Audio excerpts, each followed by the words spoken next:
my name is Lindsay Hampton. I'm with Learning Focused. At Learning Focused, we work hard to make sure that educators have access to the best content and resources available so that they can continue to focus on what matters most, helping every student be successful. For more ideas about how you can continue to improve your instructional practice, consider following us on Twitter at Learning Focused, or follow me directly at LF_Hampton. We appreciate you taking the time to view our Practices Worth Using video series. We know that the content in these videos will help you as you work to continue to connect those education dots and make learning more powerful and meaningful for every student. Think, Pair, Share is an instructional strategy for summarizing first created by Dr. Frank Lyman in 1981. Since that time, it has become one of the most popular and widely used summarizing strategies in education. But what exactly is a Think, Pair, Share? A Think, Pair, Share is a collaborative pair strategy that encourages individual thought before pairing up to discuss information or complete a task. It is this important think time that sets the Think, Pair, Share apart from other types of strategies. Think time is important for students who need additional time for processing, to gather their thoughts, and to formulate their ideas and answers prior to being asked to share with a larger group. And because Think, Pair, Share requires students to work with a partner or maybe a small group, they have time in safety to formulate their ideas. Because a Think, Pair, Share is a type of collaborative pair strategy, it has a very strong impact on student learning. Collaborative pairs is a high-yield strategy with an effect size of 0.92. Instructional strategies with effect sizes above 0.4 are considered quality practices in education. When you add to collaborative pairs the fact that it's used for frequent summarization, which makes it a distributed summarizing opportunity, which has an effect size of 1.0, you have a combined impact that multiplies student learning. To that, if you ask a higher order thinking question, you also can combine and multiply student learning, as higher order thinking has a powerful effect size of 1.61. So what is the process for conducting a Think, Pair, Share? First, you have to provide a question or prompt, such as a quote, for students to consider.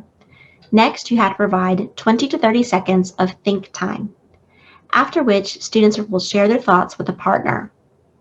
Then responses are shared with the whole group. Allow each group to choose who will present their thoughts, ideas, and questions that they had to the rest of the class. This strategy promotes stronger, more thoughtful answers because it provides the essential think time that many students need when trying to formulate their answers. After the class shares, you may choose to have pairs reconvene to talk about how their thinking perhaps changed as a result of the share element. This is important as students often will add to their understanding and want to go back and refine their thinking after they've had an opportunity to hear from their peers. Use a question or prompt that requires higher order thinking or reading comprehension strategies along with this strategy to increase its effectiveness. Let's look at an example. In a kindergarten math lesson, the essential question might be, how can I classify objects into categories? Students would be asked to first think about ways that they could sort objects.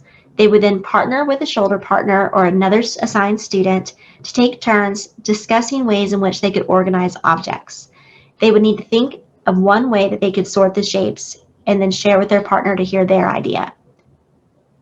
The teacher can collect ideas from pairs. List the descriptive words students use, such as bigger objects should go in one group, smaller objects in a group, taller or shorter, heavier or lighter, etc.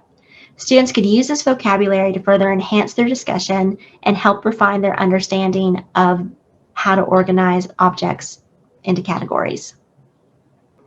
Now, let's take a look at this strategy in action. Watch the following video as we see Think, Pair, Share in action in a middle school math class. Notebook. I think we're on page 5. Turn there for me. We're first going to be quiet, and then we're going to start our talking. Because we know that if we think independently and then share out, we learn new things from everybody else. So I want you to look at the two vending machines. Now please, if you cannot see them, you know you can get up and move wherever you need to go. I want you to look at the two vending machines, the movie red box and the normal snack one. And I want you to write down something that you see is similar and something you see that is different between the two vending machines.